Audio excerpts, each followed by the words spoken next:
Welcome to my channel. അപ്പോൾ ഇന്ന് ഞാൻ ഉണക്കമീനിൻ്റെ കൂടെ അവരയും പിന്നെ കോവക്കയും ഉരുളക്കിഴങ്ങും ഇട്ടിട്ട് നല്ല അടിപൊളി കറി ഉണ്ടാക്കാൻ പോകുന്നത് കേട്ടോ. അപ്പോൾ നല്ലൊരു അടിപൊളി കറിയാണ് കേട്ടോ. അപ്പോൾ എല്ലാവരും ട്രൈ ചെയ്ത് നോക്കണേ. അപ്പോൾ ഞാൻ പച്ചക്കറിയെല്ലാം വൃത്തിയാക്കി വെച്ചിട്ടുണ്ട്.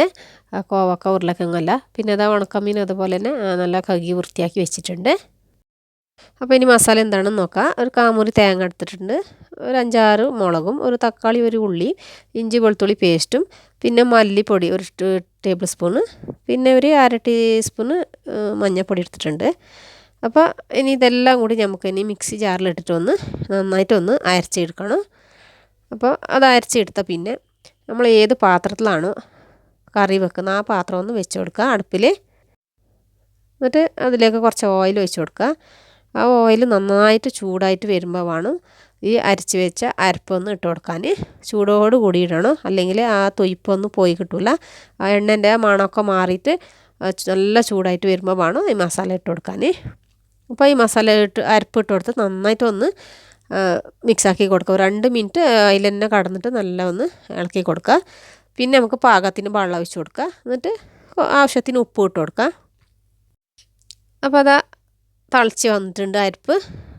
ഇതിലേക്ക് കുറച്ച് മല്ലിച്ചപ്പ് ഇട്ട് കൊടുക്കുന്നുണ്ട് ഞാൻ. അപ്പോൾ അതുപോലെ തന്നെ കഴുകി വെച്ച പച്ചക്കറിയും കൂടി ഇട്ടിട്ട് നന്നായിട്ടൊന്ന് മിക്സാക്കി കൊടുക്കുക. അപ്പോൾ ഇട്ട് കൊടുത്തിട്ട് നന്നായിട്ടൊന്ന് മിക്സാക്കിയിട്ട് നമുക്ക് കുക്കർ അടച്ച് കൊടുക്കുക. ഒരു വിശലാകുന്നത് വരെ നമുക്ക് കുക്കറിൽ വെച്ചിട്ട് വേവിച്ചെടുക്കുക. വെന്തും അടിയൊന്നുമില്ല, ഒരു വിശലായെങ്കിൽ പാകത്തിന് വെന്ത് കിട്ടും.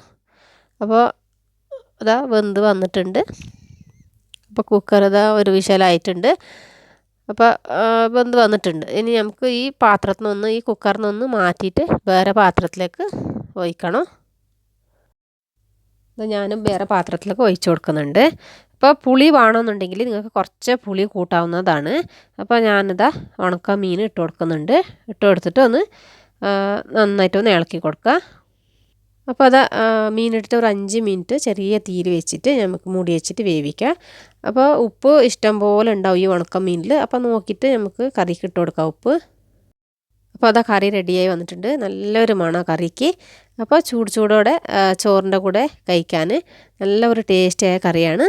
അപ്പോൾ നിങ്ങൾക്ക് ഈ വീഡിയോ ഇഷ്ടമായിട്ടുണ്ടെങ്കിൽ ലൈക്ക് ചെയ്യാനും സബ്സ്ക്രൈബ് ചെയ്യാനും മറക്കണ്ട. ഇതേപോലെ ഞാൻ ഇനിയൊരു വീഡിയോ ആയിട്ട് പിന്നെ കാണാം.